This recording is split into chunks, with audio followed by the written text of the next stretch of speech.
Bonjour et bienvenue à cette nouvelle vidéo du groupe Soif de Dieu. Donc déjà, je vous dis que cette-là est la deuxième vidéo d'un ensemble de 4 vidéos que je vais mettre à votre disposition sur YouTube.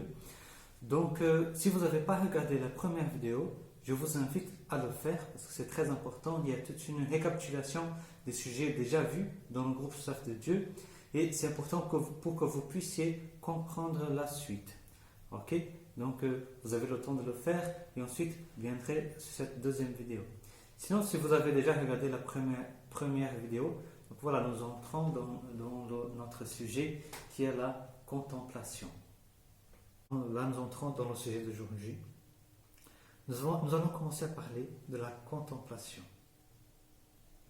Ensuite, nous parlerons de la détermination qu'il faut avoir pour arriver à ce but-là, qui est ce contact intime avec le Seigneur. Et ensuite, nous parlerons d'une forme de prière, une forme d'horizon qui est la prière vocale. Donc, tout ça, bon, il y a une logique que vous allez comprendre au fur et à mesure. Mais donc, nous commençons par la contemplation. C'est le chapitre 19 et 20 du livre Chemin de perfection. Alors, j'ai oublié de vous dire que, pour ceux qui ne connaissent pas le groupe Soif de Dieu, nous avons une façon de faire qui est de préparer à l'avance des textes, donc les textes que nous travaillons pendant les rencontres. Je vous les imprime et je vous donne déjà ça à chaque rencontre, le but de chaque rencontre. Donc là, j'ai quelques pages de textes de Sainte-Thérèse d'Avila, quelques passages bibliques aussi pour nous guider. Mais bon, cette fois-ci, je ne vais pas vous les imprimer, mais je vais mettre sur Internet, vous pouvez les prendre.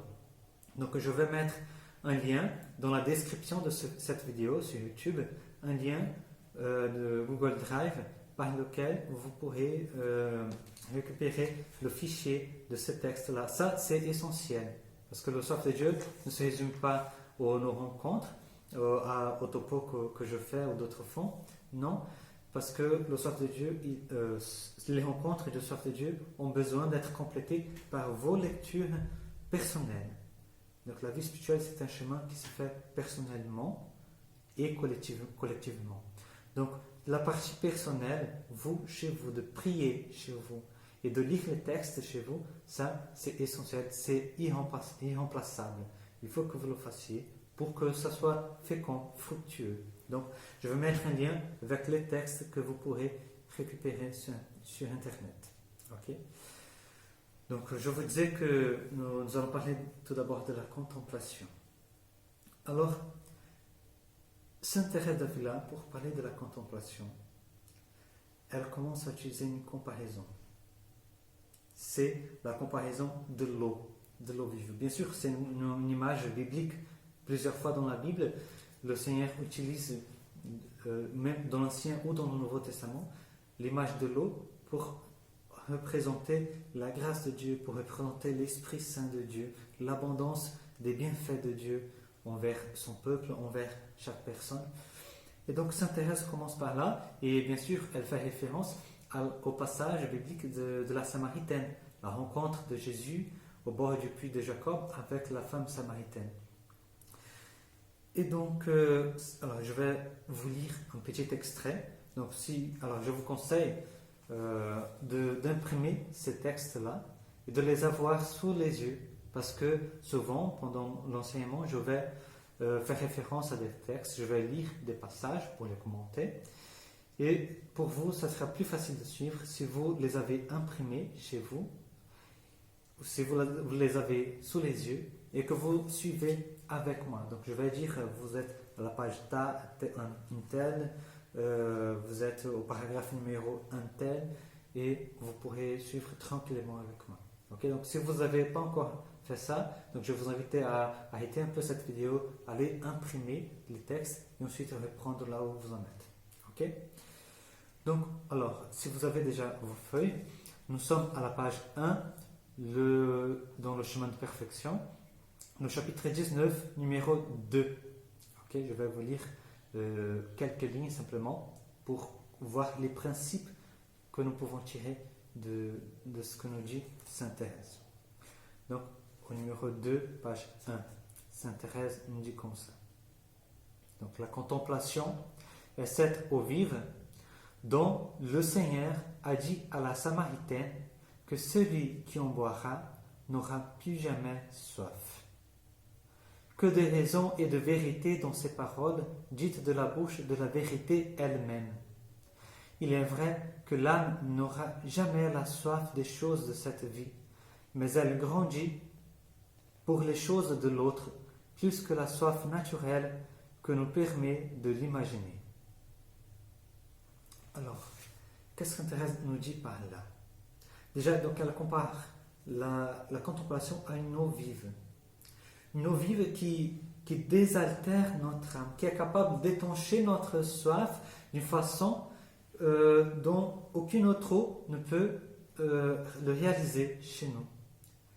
Notre cœur, il a soif de Dieu et en fait, Dieu, il se communique à nous et la contemplation est une communication particulière, une façon dont Dieu se donne à nous spirituellement, plus intimement, plus intérieurement, plus purement et qui satisfait la soif profonde de notre âme d'une façon inouïe.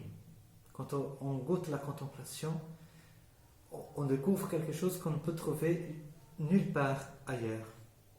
Et Sainte Thérèse nous dit que cette eau-là qui étanche notre soif spirituelle, notre soif de Dieu, cette eau, elle fait en même temps que nous n'ayons plus soif des choses de la terre. C'est ce qu'elle dit là, je viens de vous lire.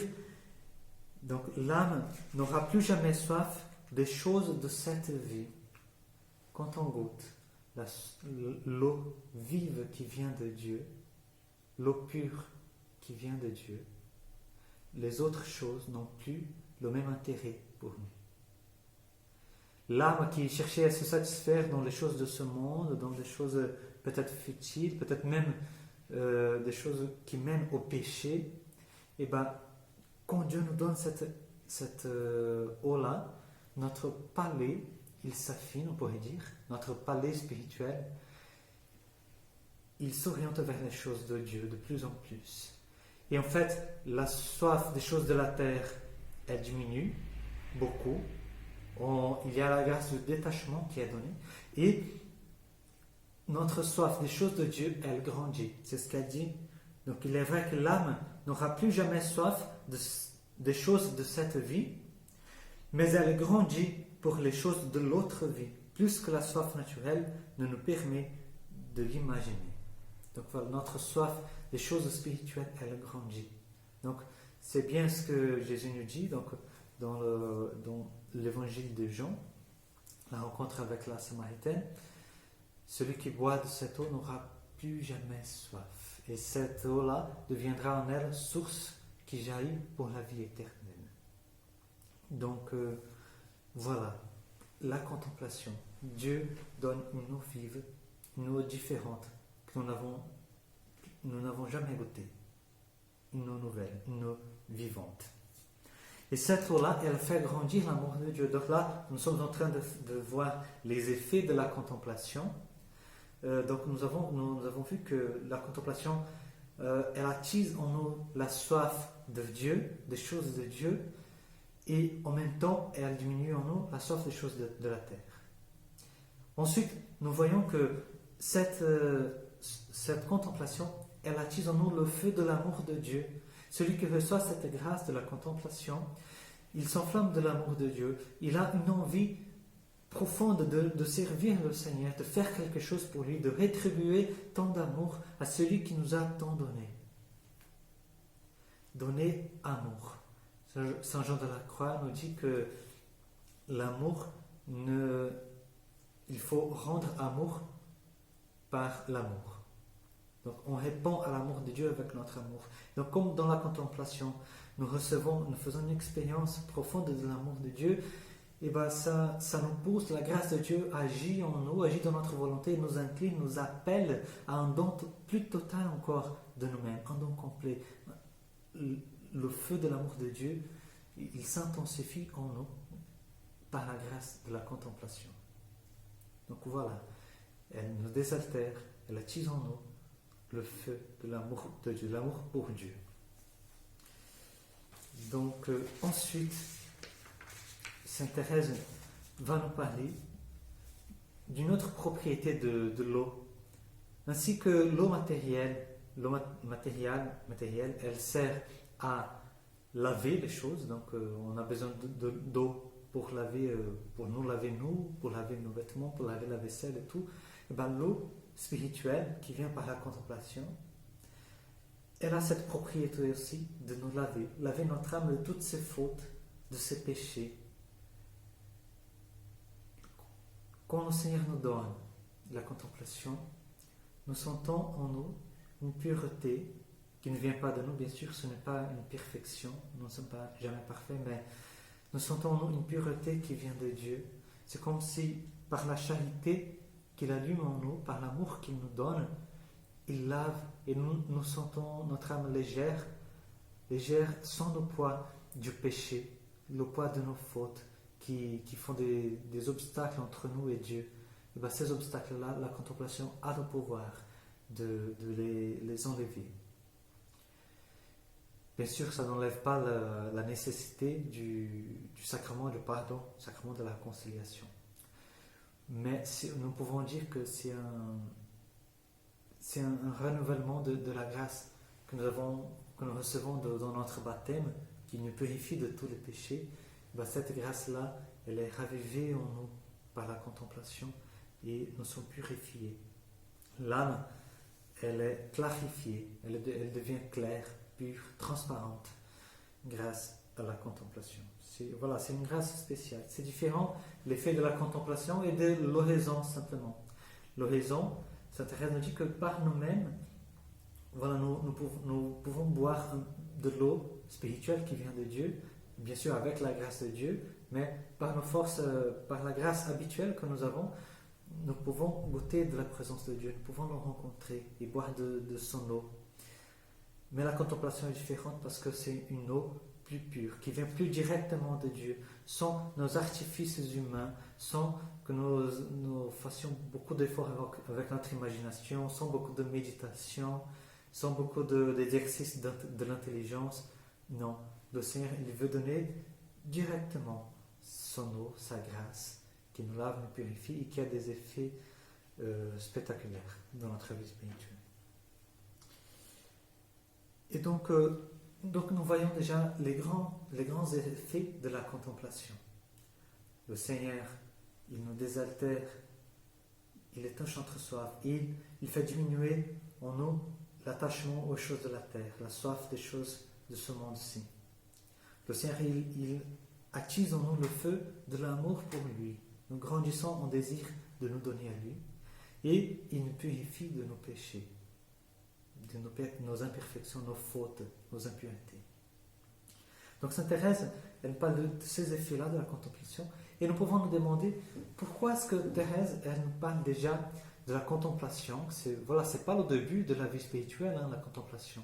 C'est pas au départ, c'est pas dans les premières années de notre cheminement spirituel, notre chemin d'oraison, que nous allons déjà être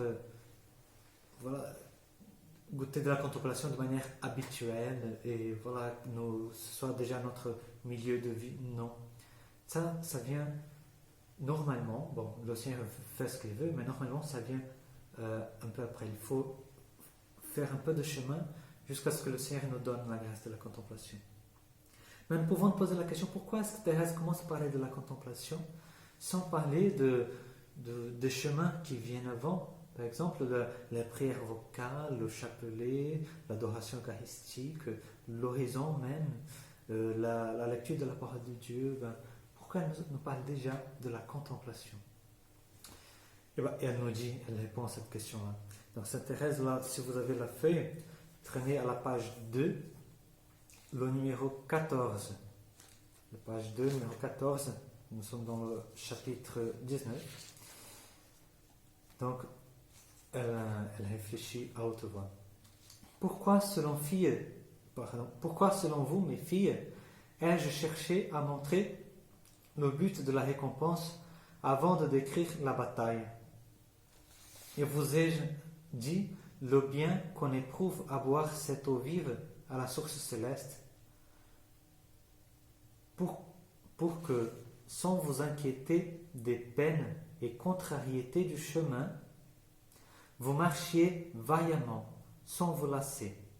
Car, comme je l'ai dit, il se pourrait qu'à l'arrivée, alors que vous n'auriez plus qu'à descendre boire à la source, vous abandonniez tout et perdiez ce bien, imaginant que vous n'aurez pas la force de l'atteindre et qu'il ne vous est pas destiné.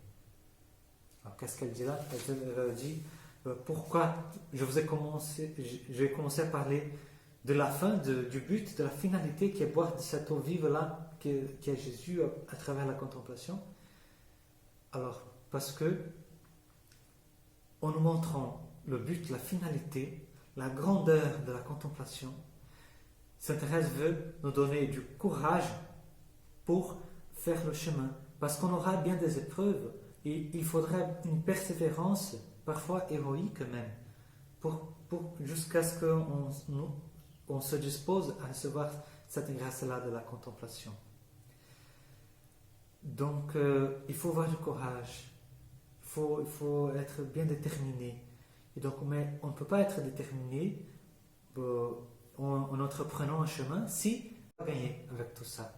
On peut dire comme ça. Quel est l'intérêt d'entreprendre ce chemin? Eh bien, l'intérêt, c'est le but, c'est la contemplation, le contact intime avec le Seigneur, la communication plus intérieure, plus pure, plus directe que le Seigneur peut nous faire, et nous allons voir qu'il veut nous faire, ce don-là.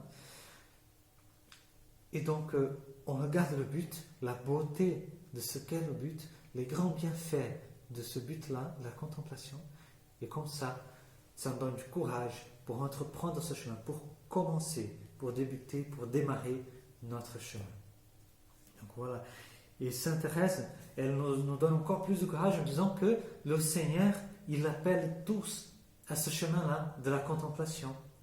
Ce n'est pas réservé pour quelques-uns, c'est pour les religieux, c'est pour telle personne qui a l'air très contemplatif, telle personne qui est timide, pour telle personne qui a un certain tempérament. Non, la contemplation, Sainte Thérèse nous dit, est pour tous.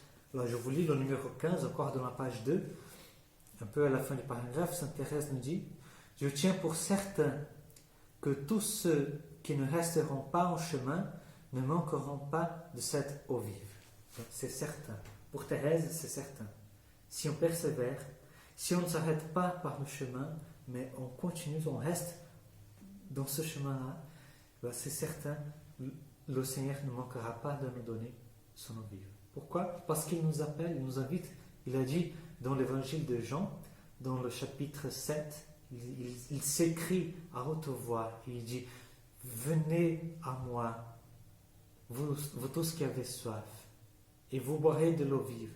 Celui qui croit en moi n'aura plus jamais soif.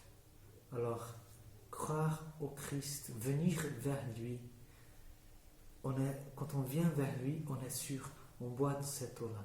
Et donc, et s'il nous appelle, Sainte Thérèse, elle nous dit, Jésus n'a pas dit venez, alors je vous lis parce que c'est très intéressant son raisonnement.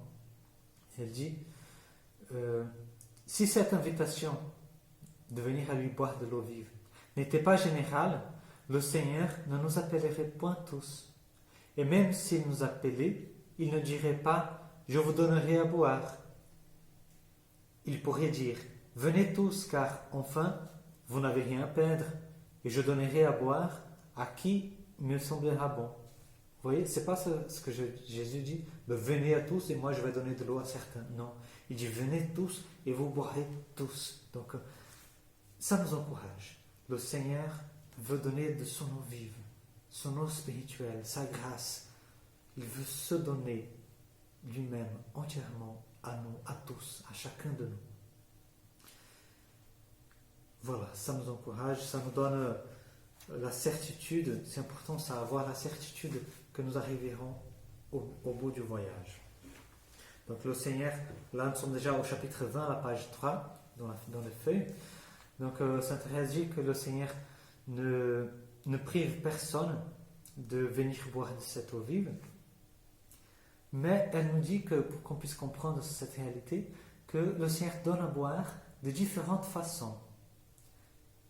Ça, c'est une clé importante. Il dit dans le numéro 2 du chapitre 20, nous sommes à la page 3 de nos feuilles. Donc, le Seigneur donc, prive certainement personne et nous appelle plutôt publiquement à grands cris. Mais il est si bon qu'il ne nous contraint point. Il donne plutôt à boire de bien des façons à ceux qui veulent le suivre, pour que nul ne s'afflige et ne meure de soif. Donc le Seigneur, il donne à boire de différentes façons. Parfois, comme nous avons des difficultés dans notre vie de prière, dans notre vie d'oraison, nous avons du mal à nous recueillir, nous avons du mal à être fidèles à ce à quoi nous nous étions proposés. Nous éprouvons plein de difficultés dans la vie spirituelle. Et on éprouve parfois des sécheresses. Et on a parfois l'impression qu'on ne boit rien, qu'on est dans un désert complet, qu'on ne boit rien. Notre cœur n'a aucune consolation. Eh bien, peut-être que le Seigneur est déjà en train de te donner de son eau vive et que tu ne t'en rends pas compte. Parce que le Seigneur, il se donne de plusieurs façons. La contemplation, elle peut être, oui, une expérience sensible, elle peut être accompagnée d'une expérience sensible plutôt, mais elle peut aussi être obscure, ça veut dire venir d'une manière invisible, quand nous sommes dans l'oraison, dans le silence, et qu'on est là pour le Seigneur, orienté vers le Seigneur, mais en même temps, on ne ressent pas sa présence, on n'entend pas sa voix, on ne sait pas ce qu'il veut nous dire à ce moment-là, on ne comprend pas ce qui est en train de se passer. Et bien, c'est possible que le Seigneur soit en train de te donner une eau vive mais cachée. Dans ces moments, il faut persévérer. Le Seigneur se donne de différentes façons et il faut avoir l'humilité d'accueillir ce que le Seigneur veut nous donner. Si aujourd'hui nous allons prier et que notre horizon est pleine de sécheresse, on ne ressent rien, on n'entend rien, et bien on accueille ça avec amour. Seigneur, si ça te plaît, c'est ce que je veux moi aussi. L'abandon à la volonté de Dieu. Si le Seigneur se montre de manière plus visible, plus sensible, gloire à Dieu, il ne faut pas s'y attacher non plus, mais merci Seigneur, tu me donnes de la force, du courage, tu me pousses à aller plus loin avec ça, merci. Mais très bien, mais le Seigneur, il se donne de différentes façons, il faut le savoir. Hein. Ce n'est pas parce que nous ne ressentons pas la communication de Dieu qui se donne à nous, qu'il n'est pas là et qu'il n'est pas en train de se donner. Ok, ça c'est très important. Donc, Sainte Thérèse nous dit que le Seigneur, il ne nous laissera jamais mourir de soif. Les consolations dont nous avons besoin, il nous les donnera. N'ayez pas peur de mourir de soif dans le chemin, Thérèse nous dit. Le Seigneur, il vous donnera tout ce qu'il vous faut. Il vous donnera son eau vive, comme il vous faut. Il vous connaît, il connaît votre chemin, il sait ce qui vous convient, et donc il agira selon sa bonté envers chacun de nous. Voilà pour notre deuxième vidéo du groupe Soif de Dieu. Nous avons parlé de la contemplation, nous avons vu ses effets, les bienfaits de la contemplation, quand nous recevons ce don de Dieu-là, qu'est-ce que ça a comme conséquence pour notre vie spirituelle. Et nous avons vu aussi que le Seigneur, il garde ce chemin ouvert à tous. Le Seigneur appelle à tous, venez à moi, boire de cette eau vive que je vous donnerai. Et nous avons vu aussi que Sainte Thérèse, elle commence à parler de la contemplation pour nous donner du courage, pour nous donner envie d'entreprendre ce chemin de vie spirituelle, de vie contemplative. Donc, voilà. Alors, mais l'important maintenant, c'est de savoir comment entreprendre ce chemin. Elle nous invite à prendre ce chemin-là, mais comment le faire? Comment commencer? Quel est le tout début de ce chemin-là? Et ben, c'est ce que nous verrons dans la prochaine vidéo.